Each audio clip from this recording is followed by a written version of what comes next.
생일인데 가족들이 축하해주고 케이크도 먹었어요. 그런데 왜인지 그날 이후로 계속 안 좋은 일이 생기더라고요.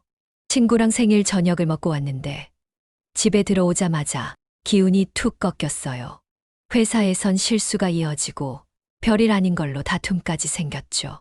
혹시 여러분도 생일날 음식을 먹고 난 뒤 묘하게 기운이 꺾이거나 삶의 흐름이 꼬이기 시작한 경험 있으신가요? 그저 우연이라고 생각하실 수 있습니다. 하지만 풍수에서는 이렇게 말합니다. 복이 들어오는 날 가장 조심해야 할 건 그릇과 음식의 기운이다. 특히 생일은 단순한 축하의 날이 아니라 기운의 순환이 새롭게 시작되는 전환점으로 여겨집니다. 이 날은 몸에 들어오는 것, 눈에 담기는 것, 마음으로 품는 것 모두가 앞으로의 1년 운을 결정짓는 중요한 재료가 됩니다. 그 중에서도 음식은 가장 직접적으로 기운에 영향을 주는 요소이기 때문에 생일날 무엇을 먹느냐에 따라 그 해의 복이 열리기도 하고 닫히기도 한다는 것이죠. 그렇다면 어떤 음식이 복을 막는 음식일까요? 혹은 어떤 식탁이 내 운을 무겁게 눌러버리는 걸까요? 오늘 영상에서는 생일에 먹으면 절대 안 되는 음식의 정체, 그 음식이 어떻게 기운을 흐트러뜨리는지, 그리고 복이 들어오는 생일 식탁을 차리는 실천법까지 차근차근 알려드리겠습니다. 그리고 마지막엔 기운이 확 트이는 생일맞이 풍수의식도 함께 나눠드릴 테니 끝까지 집중해서 함께 해주세요. 지금부터 당신 생일의 진짜 의미, 그리고 복이 머무는 날로 만드는 풍수의 비밀을 함께 살펴보겠습니다.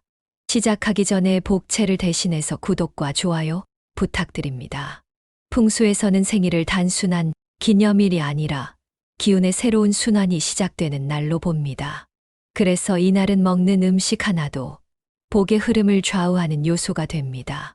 그 중에서도 특히 피해야 할 음식이 몇 가지 있습니다. 단순히 나쁘다는 의미가 아니라 기운의 흐름을 꺾고 운의 물꼬를 반대로 틀 수 있는 음식이기 때문입니다. 첫 번째, 생일날 튀김류 기름진 음식. 겉은 바삭하고 맛있어 보이지만 풍수에서는 기름진 음식은 탁한 기운을 끌어들이는 음식으로 여겨집니다. 특히 생일처럼 기운이 새롭게 형성되는 날에 기름기 많은 음식을 먹으면 몸과 마음이 무거워지고 운이 뿌옇게 흐려질 수 있다고 봅니다.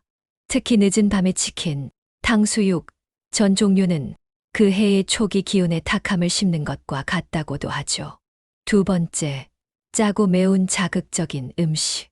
불닭 매운탕, 자극적인 찌개류 같은 음식은 먹는 순간 스트레스를 날려주는 것 같지만 풍수적으로는 기운의 중심을 흔드는 자극물로 해석됩니다. 이런 음식은 감정 기운을 요동치게 만들고 기본적으로 신경계에 피로를 주는 방향으로 작용합니다.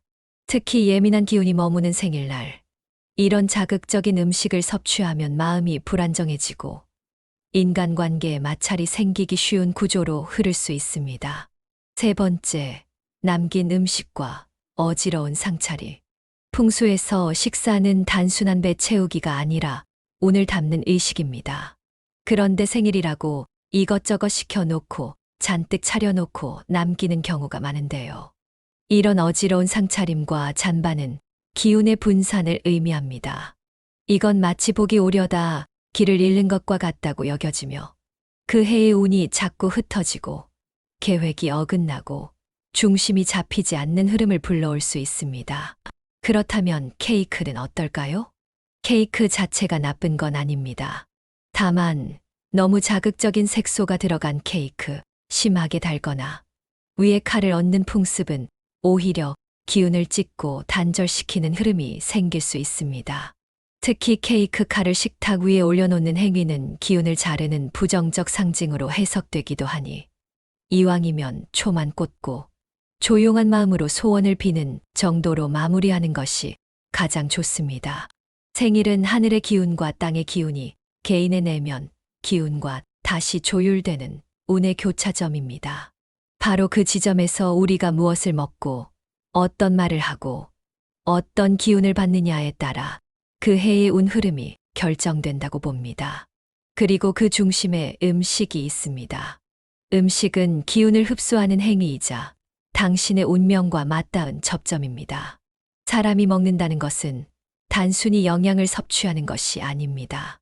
그 음식의 성질, 기운, 만들어진 환경, 함께 먹는 사람의 에너지까지 모두 흡수하는 것입니다. 풍수에서는 입은 운이 드나드는 문으로 여겨지며 그 문을 통해 들어오는 모든 것은 당신의 내면에 영향을 줍니다. 그래서 생일처럼 운의 시작점에 서 있는 날에 어떤 음식을 먹느냐에 따라 올해의 기운의 방향성 자체가 달라질 수 있다는 겁니다. 예를 들어 이런 사례들이 있습니다. 생일날 혼자 라면을 먹으며 울었던 사람은 그 이후로 사람과의 관계가 계속 멀어졌다고 이야기합니다. 그날의 외로움과 허탈함이 그대로 기운의 기록이 된 것이죠. 또 어떤 분은 생일날 가족과 갈등하며 화난 채로 식사를 했더니 이후 1년간 이상하게 사람들과 다툼이 잦았다고 말합니다. 그 순간의 감정과 음식의 기운이 함께 잠재된 것입니다. 다시 말해 생일날의 음식은 그 자체가 기운을 새기는 행위이자 복을 불러들이는 의식과도 같습니다. 음식은 그릇에 담기지만 그 에너지는 사람의 운에 담기는 법이죠. 그러니 생일날만큼은 단순히 맛있는 음식을 먹는 날이 아니라 기운을 받는 날이라는 인식 전환이 반드시 필요합니다. 생일은 새로운 운이 시작되는 날입니다. 그만큼 무엇을 먹을지, 누구와 먹을지, 어떻게 먹을지가 모두 기운에 영향을 미치는 운의 설계가 됩니다. 풍수에서는 생일 식탁을 작은 제사상 혹은 기운의 환영식으로 보기도 합니다. 그렇다면 어떤 방식으로 생일 식탁을 차려야 복이 깃들고 운이 열릴 수 있을까요?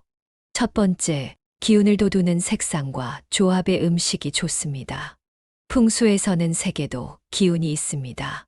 붉은 색양의 기운 양념 불고기, 홍시, 붉은 과일, 고추장 음식, 노란색 재물운의 기운 계란, 단호박, 유자차, 귤, 초록색 성장운과 회복의 기운 나물류, 샐러드, 매실차, 흰색 정화와 새 출발의 기운 흰밥, 백김치, 두부 등 이 색들이 조화롭게 어우러진 음식을 구성하면 몸속으로 좋은 기운이 순환되기 시작합니다. 반대로 검은색, 회색, 갈색으로만 이루어진 음식은 기운이 가라앉고 복을 밀어낼 수 있습니다. 두 번째, 가능한 한 함께 먹는 식사가 좋습니다. 풍수에서는 운은 혼자 올 수 없다고 봅니다. 특히 생일은 받는 기운보다 나누는 기운이 더 클수록 복이 커진다고 하는데요. 가족이나 가까운 사람들과 밝은 분위기에서 식사할 것, 혼자 먹어야 한다면 감사와 긍정의 말을 마음으로 되새기며 식사할 것, 식사 중엔 불만이나 어두운 말은 피할 것, 복을 부르는 자리는 대화와 웃음의 파동이 흐르는 자리입니다. 세 번째, 식탁에 꼭 함께 있어야 할 풍수 아이템 3가지. 양초 또는 따뜻한 조명, 양기의 기운을 불러오는 불빛은 생일날 분위기를 밝히고 운을 활성화시킵니다. 둥근 접시와 그릇, 둥근 모양은 하늘의 기운을 상징하며 복이 원만하게 흐르고 순환하도록 돕습니다. 생화 한 송이 또는 잎이 있는 식물, 살아있는 기운은 음식 기운을 정화시키고 새해 운을 맑게 열어줍니다. 보너스 팁으로 생일날 반드시 먹어야 할 복 음식은 국수장수운, 국수처럼 길게 뻗어가길 바라는 의미, 떡복의 응집, 찰기 있는 기운이 복을 붙잡아줌. 꿀차, 유자차 화합운, 달콤한 기운은 말과 관계의 조화를 돕습니다. 생일은 단순히 나이를 먹는 날이 아닙니다. 새로운 기운이 시작되는 가장 중요한 날, 그 하루의 말, 행동, 그리고 식탁 하나에도 당신의 앞으로의 1년이 달려 있습니다. 혹시 지금까지 그냥 케이크 먹고 아무거나 시켜 먹었지 라고 생각하셨다면 오늘부터는 생일을 기운의 시작으로 바라보세요. 그 작은 인식의 전환이 복을 부르고 당신의 운을 바꿔줍니다. 여러분의 소망을 댓글로 남겨주세요. 좋은 기운이 흐를 수 있도록 정성껏 기도하겠습니다. 풍수는 작은 변화만으로도 삶을 더 풍요롭고 행복하게 만들 수 있는 지혜입니다. 구독과 알림 설정을 해두시면 대운을 끌어당기는 풍수 비법을 놓치지 않고 받아보실 수 있어요. 오늘도 좋은 기운 가득한 하루 보내시고 행운과 번영이 여러분과 함께하기를 바랍니다. 지금까지 운을 부르는 공간이었습니다.